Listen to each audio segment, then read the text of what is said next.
after the last video on FGM, we got a couple of messages from our viewers who wanted us to dive deeper into the subject matter. Maybe today, Freeman, you have to read. We had some anonymous messages actually, so we might not be able to take all of them, but we'll take maybe the first two or two out of the many we got, and then let's see any one of them first so that we can begin to relate to them. Okay. I'm reaching out to discuss the topic of FGM as a survivor of the subject matter.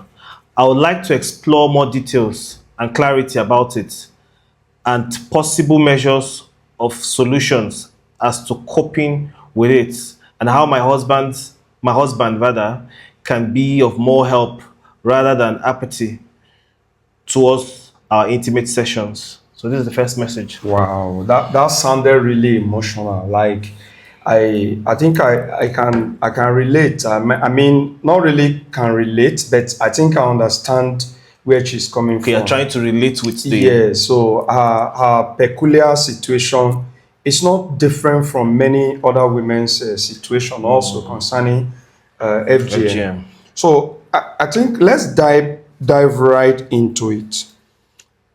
So in breaking it down, the subject matter FGM, actually, we know it culturally as female circumcision. Yes. And then when you also look at it from the medical viewpoint, it is the partial or the procedures that are involved with the partial or complete removal of the female genitalia.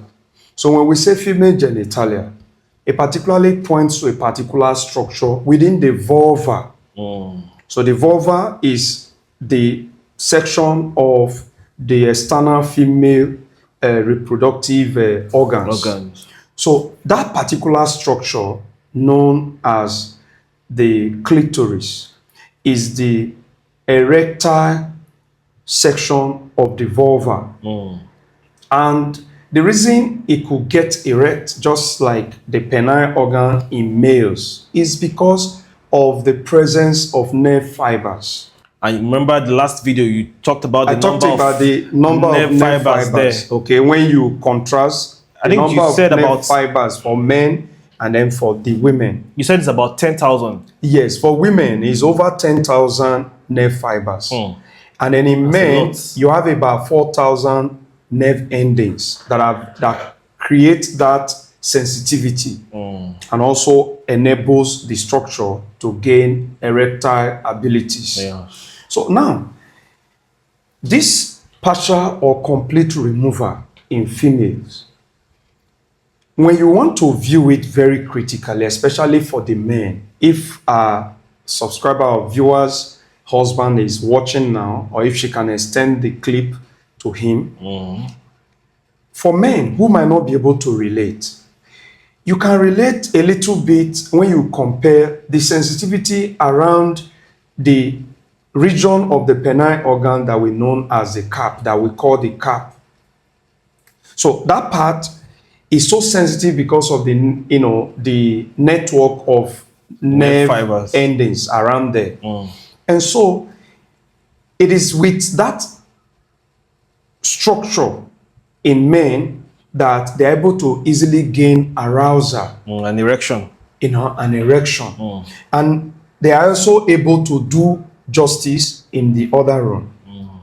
Now, imagine that part of men is completely detached. So that means it will just be there, just like what happens in bullocks. All those way back agricultural science said that the castrated bull is known as bullock. Yes. So in castration, it might not be the removal of the penile organ structure in the bull, but it is actually the removal of the testicles, rendering the bull impotent. So, but in humans, if men want to picture FGM very well in women, it just resembles detaching the penile organ. So the level of sensitivity and sense of pleasure that comes along the activity in the other room is completely or almost missing in most females that are victims of FGM. So that is why in the other video, if you remember, I tagged it criminal, dastardly act. So that's why it is important for awareness to be made public. So now if the person is aware Yes. of this deficiency sort of in the person who has undergone this FGM, Yes. that's the husband now is aware, Yes. and he wants to have sexual intercourse with his wife. So how do you think the man can help the woman, arouse the woman? Because if you look at it, there is no, in most cases, most FGM carried out, Yes. they usually take out the clitoris. They take it out. Usually either completely or partially, removed. And when it's taken out like that, it causes a whole lot of pain. Yes. When the man is trying to arouse the woman, it causes a whole lot of pain. Yes. So what do you think that the man will do? So before I begin to mention a couple of things that I feel the man can do, I want to first of all relate to some of the shortfalls, because for the listener who actually wants us to help her explore more details about it. So I want to just mention a few things about some of the shortfalls or the trauma associated, the consequences associated with this FGM practice. So now, when a woman's genitalia is partially or completely removed, that's the case of this FGM now, what happens is that she begins to have severe pain or trauma in that area. So just like having hidden keloids, keloids that result from severe scars after a serious injury or any area. So when we talk about keloids, we are talking about just like some scars that people who work with machete, that use cutlasses to work, the scars that and they have scars, a kind of blisters, and eventually hardens up. Some get so hardened that they no longer feel anything. That's a type of it. But this other type could just be a kind of extension of scar, severe scar. So there's high sensitivity of pain.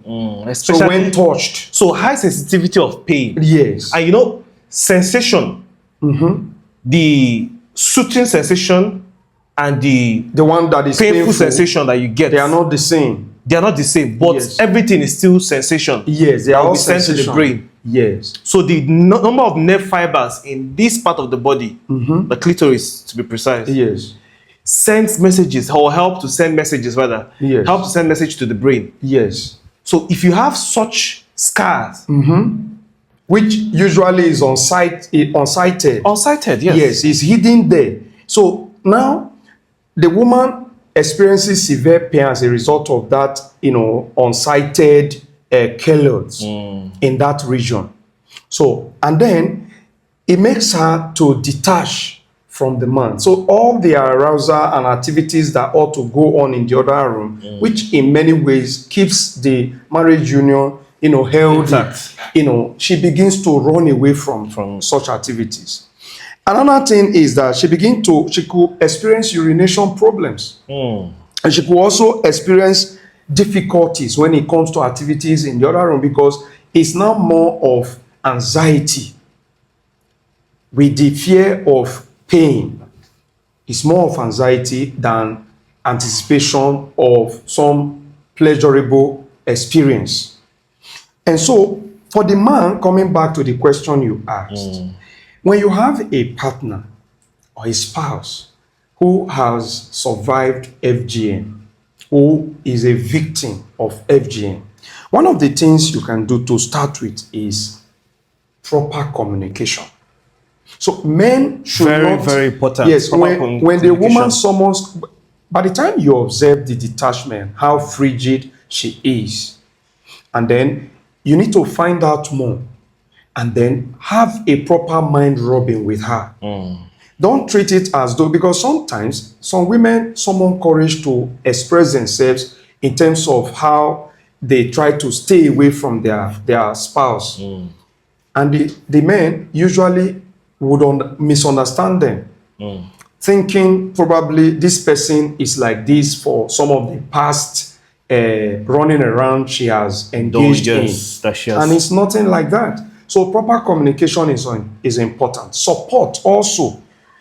So in other words, like they should not stigmatize against the person. Yes. Because they didn't bring this upon themselves. No. They were minors when these things were done. Don't stigmatize the person. They didn't bring it upon themselves. In fact, the man, one of the ways the man can also help the woman cope is to be patient and tolerant with her. That is it. You have to be patient. You have to move at her pace when in the other room. You have to move at her pace. You have to help her follow through the pathways that will help her really get her own little sense of pleasure. So can I add this? I think it even starts with the kind of person that you get married to.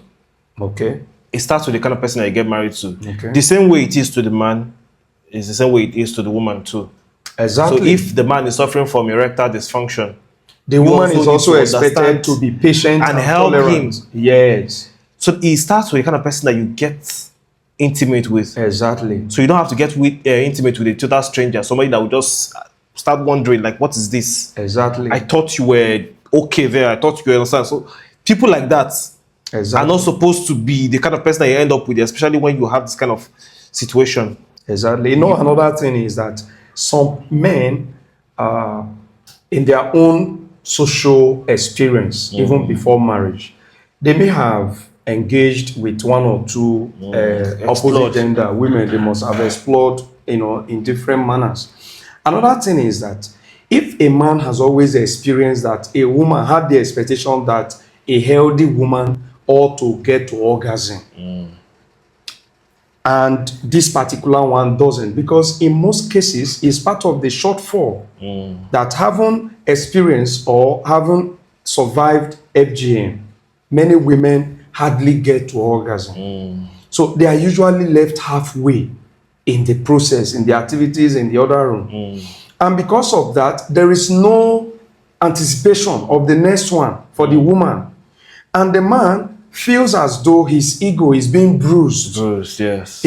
As though he has not done enough.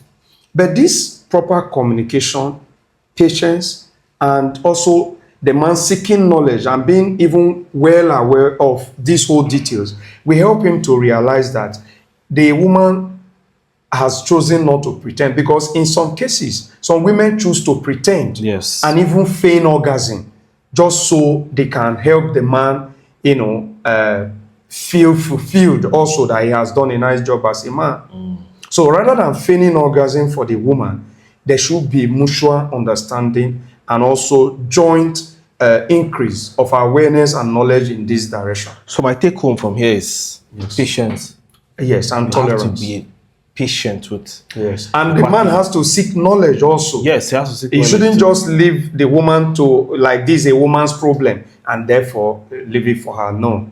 We seek knowledge, become aware, and also be able to now find ways to cope, to cooperate.